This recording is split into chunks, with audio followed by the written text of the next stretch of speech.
ना कभी यह अहंकार पालो कि मुझे किसी की जरूरत नहीं पड़ेगी, और ना ही कभी यह गलत फहमी पालो कि सबको मेरी ही जरूरत पड़ेगी। नमस्कार साथियों, मैं Aman Anand, president students welfare association, मानव Bharti university Solan, Himachal Pradesh.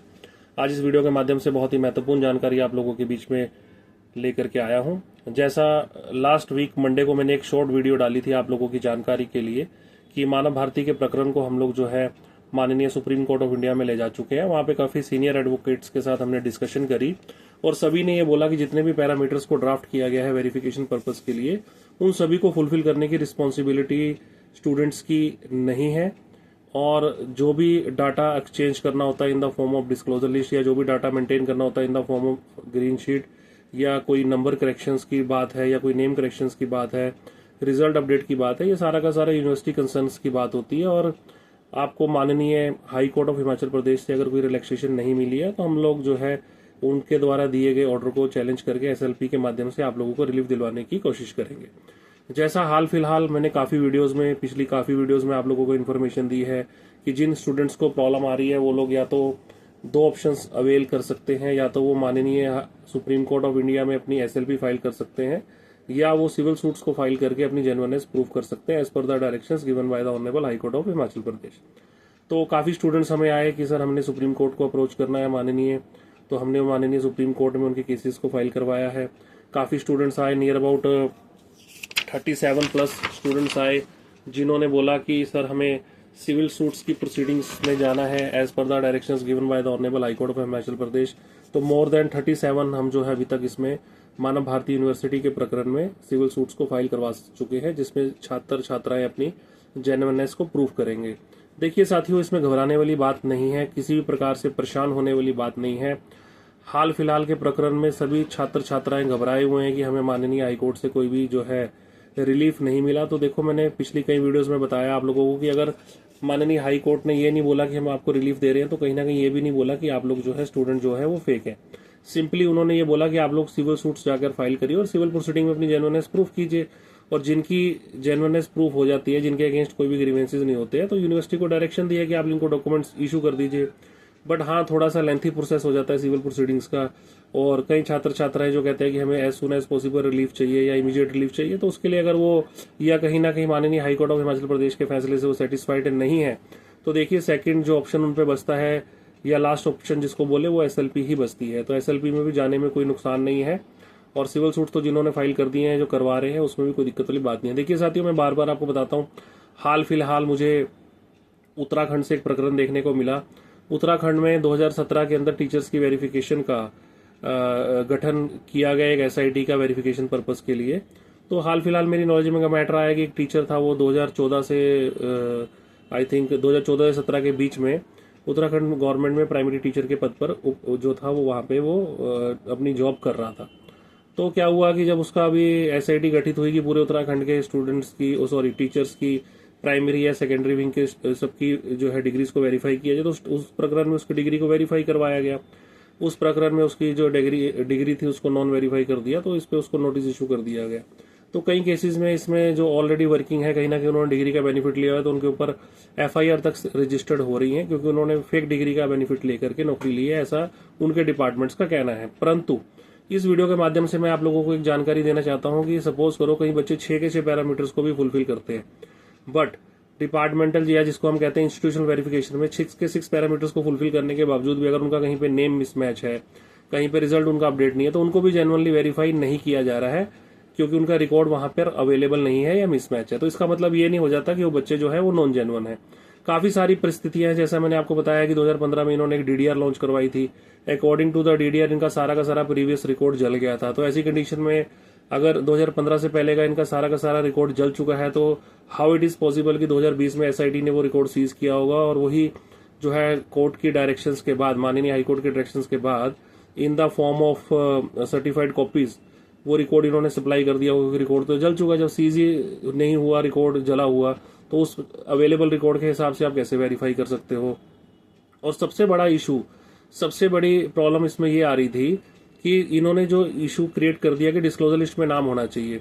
Regulatory commission जो है वर्किंग में ही 2013-14 में आई है। उससे पहले के स्टूडेंट्स को तो आप बोलते हो कि इनका एडमिशन रजिस्टर देख के आप इनको वेरीफाई कर दो, या एडमिशन रजिस्टर को आप as a disclosure list consider कर लो, बिकॉज 2009 से लेके 12-13 तक रेगुलेटरी कमीशन एस्टेब्लिश ही नहीं थी। और दूसरी ओर उसके बाद के स्टूडेंट्स को आप कहते हो कि अगर आपका डिस्क्लोजर लिस्ट में नाम नहीं है, जिसका नाम को एक्सचेंज करने की जिम्मेवारी इन the form of disclosure list, या उसको कहें कि रेगुलेटरी कमीशन को भेजने की जो रिस्पॉन्सिबिलिटी थी वो रेगुलेटरी कमीशन के फिक्स होनी चाहिए, या उसको यूनिवर्सिटी एंड पे वहां पे भेजना चाहिए, और यूनिवर्सिटी की ही रिस्पॉन्सिबिलिटी बनती है। स्टूडेंट्स का तो कोई रोल नहीं होता कि वहां पे डाटा भिजवाएं।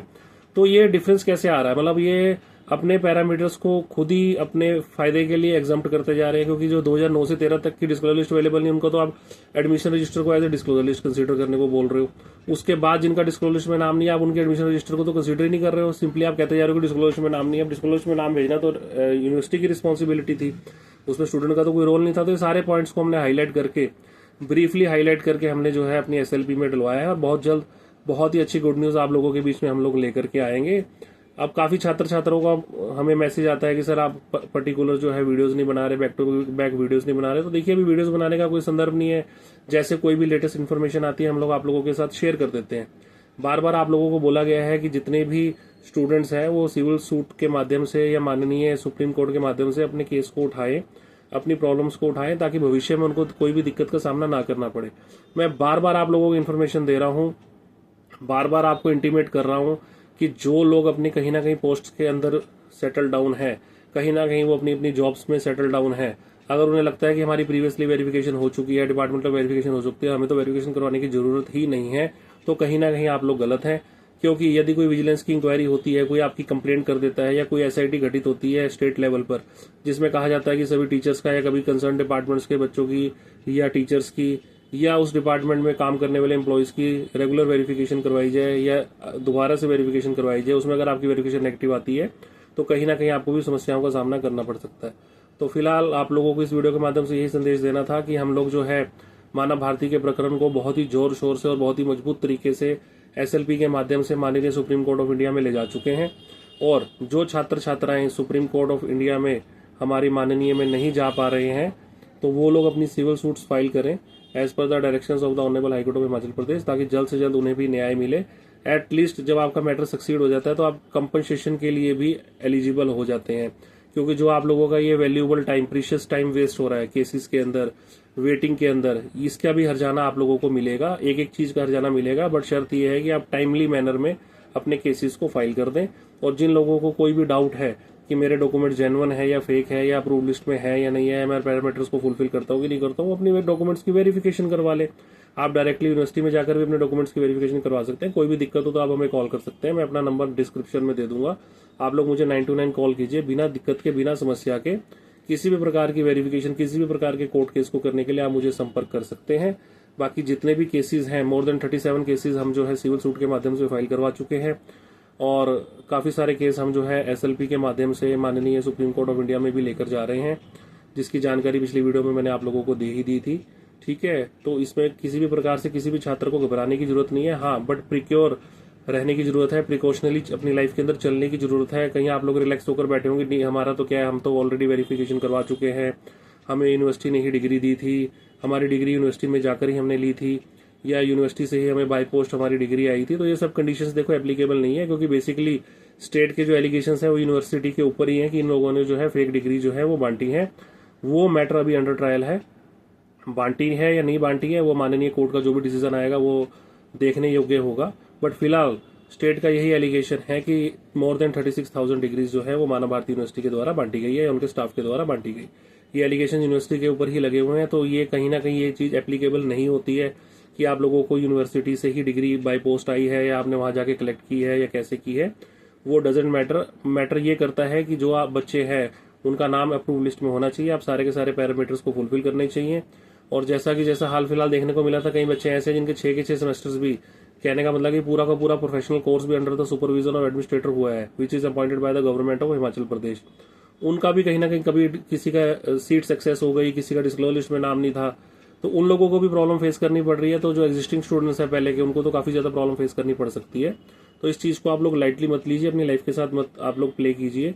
आप अपने आप के साथ ये ब्लफ मत कीजिए कि यार सब कुछ सही है, सब कुछ सही है। सब कुछ सही है या गलत है ये वेरिफिकेशन के बाद ही पता लगता है। तो जल्द से जल्द अपने डॉक्यूमेंट्स की वेरिफिकेशन करवाइए, और अगर कोई भी नेगेटिव रिपोर्ट आती है तो उसको एज सुन एज पॉसिबल जो है अप्रोप्रिएट अथॉरिटीज को जाकर सिविल सूट्स के माध्यम से आप लोग उसको अप्रोच कीजिए और अपनी जेन्युइननेस को प्रूव कीजिए। जेन्युइननेस प्रूव करने के लिए तो एक आपकी डीएमसी और डिग्री भी काफी होती है कि ये डिग्री और डीएमसी मेरे को यूनिवर्सिटी एंड पे इशू हुई है, तो उससे भी आपकी जेन्युइननेस आप प्रूफ कर सकते हैं। जरूरी नहीं कि आपके पास कोई पेमेंट रिसिप्ट होनी चाहिए, आइडेंटिटी कार्ड होना चाहिए, XYZ कोई भी डॉक्यूमेंट्स होने चाहिए। क्योंकि आज की डेट में किसी भी स्टूडेंट को उठा लो, सपोज करो अपने आप से ही अगर आप देखें, अगर कोई बोले कि मैं मैट्रिक पास हूँ, तो मैट्रिक पास का उसके पास क्या प्रूफ है? ओनली सर्टिफिकेट ही है, उसको कंसर्न बोर्ड से इशू हुआ हुआ कि ये मैट्रिक पास है, या जो +2 पास है उसके पास वो डॉक्यूमेंट के रूप में सिर्फ सर्टिफिकेट ही अवेलेबल है कि हाँ ये +2 पास है। तो ऐसे अगर किसी ने कोई ग्रेजुएट है, किसी ने कोई प्रोफेशनल कोर्स किया, तो उसके बाद डीएमसीज यानी कि मार्कशीट और डिग्री ही अवेलेबल होगी ना, जो ये प्रूव करती है कि हाँ इसने ये कोर्स किया है। उसके अलावा इधर जो एग्जिस्टिंग प्रूफ्स होते हैं या रेलिवेंट डॉक्यूमेंट्स होते हैं, आइडेंटिटी कार्ड, पेमेंट रिसिप्ट, ये सब लोग कौन संभाल के रखता है? तो बेसिकली ये सारा रिकॉर्ड मेंटेन करने की responsibility in the form of green sheet या in the form of gadgets या in the form of examination record सारी की सारी यूनिवर्सिटी की होती है। ठीक है, अगर यूनिवर्सिटी ने कोई as per the allegations of the state कि इन्होंने कोई स्कैम किया है, तो वो पार्ट ऑफ इन्वेस्टिगेशन है, पार्ट ऑफ प्रूवमेंट है, वो प्रूव होगा तब देखेंगे। ऐसा तो नहीं है कि यूनिवर्सिटी थी तो कोई वहां पढ़ने ही नहीं गया, ऐसा तो नहीं है कि यूनिवर्सिटी थी तो किसी ने वहां पे एडमिशन ही नहीं लिया, ऐसा तो नहीं है कि अगर यूनिवर्सिटी थी तो किसी ने क्लासेस नहीं लगाई, किसी ने एग्जाम्स ही नहीं दिए, कि 100% ही सारा का सारा स्कैम ही होता था। ठीक है, किसी ने किया किसी ने नहीं किया, वो मैटर ऑफ प्रूवमेंट है, वो स्टेट प्रूव करेगी इन्होंने किया कि नहीं किया, वो मैटर ऑफ इन्वेस्टिगेशन है, उससे हमारा कोई कंसर्न नहीं है। बट जिन बच्चों ने जेन्युइनली वहां पे स्टडी की है, यूनिवर्सिटी के अंदर एग्जाम्स दिए हैं, जिनका रिजल्ट पब्लिश हुआ है, गजेट्स पब्लिश हुए हैं, उनको कहीं ना कहीं रिलीफ मिलना चाहिए। मोर देन 7500 स्टूडेंट्स की वेरिफिकेशन रिपोर्ट देने के लिए बोला गया था माननीय हाई कोर्ट ऑफ हिमाचल प्रदेश के द्वारा, जो है कमेटी गठित हुई थी। उन्होंने अप्रोक्सीमेटली 2400 बच्चों को वेरीफाई किया था। अब 2400 में से 50% बच्चे ऐसे थे जिनका प्रीवियस रिकॉर्ड या प्रीवियस क्वालिफिकेशन का कोई रिकॉर्ड अवेलेबल नहीं था। मोर देन 30% स्टूडेंट ऐसे थे जिनका रिजल्ट मिसमैच था या मिसिंग था। तो ओनली 10 या 20% मतलब कहते हैं कि ideal approximate values, I am not very sure, कि 600-700 बच्चों को अब तक डिग्री मिली है। तो क्या मतलब 2009 से लेकर 2023-24 तक सिर्फ 600-700 बच्चों ने यूनिवर्सिटी में एडमिशन लिया? ऐसा तो पॉसिबल नहीं हो सकता। ठीक है, अगर किसी ने कोई गलत काम किया है वो मैटर ऑफ इन्वेस्टिगेशन है, बट एक इतनी बड़ी यूनिवर्सिटी है, उसके अंदर स्टाफ है, उसके अंदर स्टूडेंट्स भी आते थे, तो ऐसा तो नहीं है ना कि लगभग 14 से 15 साल में सिर्फ 600 बच्चों ने ही डिग्री की है, डिग्री पास की है। तो देखो जितनी भी वेरिफिकेशंस हुई हैं या जो भी पैरामीटर सेट किए गए वो सारे के सारे चैलेंजेबल हैं, क्योंकि बेसिकली हमने माननीय हाई कोर्ट में भी रिलैक्सेशन की डिमांड की थी, जिसको उन्होंने फुलफिल नहीं किया। उन्होंने कहा कि एप्रोप्रिएट अथॉरिटी को आप अप्रोच कीजिए। जो सेम मैटर्स को लेकर हम लोग SLP के माध्यम से माननीय सुप्रीम कोर्ट इंडिया में जा रहे हैं, तो आप लोग घबराइए मत। हाँ, थोड़ा सा प्रिकॉशनरी चलने की जरूरत है, अपनी लाइफ के अंदर सतर्क रहिए। ये एक इन्फॉर्मेटिव वीडियो है, हम लोग आप लोगों के लिए वीडियो बनाते हैं कि अपना ध्यान रखें, अपने डॉक्यूमेंट्स के लिए आप हमेशा प्रिकॉशनली चलें। ये मन में मत सोच के चलें कि हमारा तो कुछ नहीं है, हम तो ऑलरेडी सेटल्ड है, हमारे डॉक्यूमेंट्स ऑलरेडी वेरीफाई हो चुके हैं। भविष्य में कोई आपकी विजिलेंस की इंक्वायरी हो जाती है, कोई ऑडिट वाले रीवेरिफिकेशन करवा लेते हैं, कोई आपकी कंप्लेंट कर देता है रीवेरिफिकेशन के लिए, या कोई गवर्नमेंट ही सर्कुलर इशू कर देते हैं, तो उसमें दिक्कत आ सकती है। तो आप लोग वेरिफिकेशन या किसी भी तरीके के कोर्ट केस के लिए मुझे 929 संपर्क कर सकते हैं। धन्यवाद।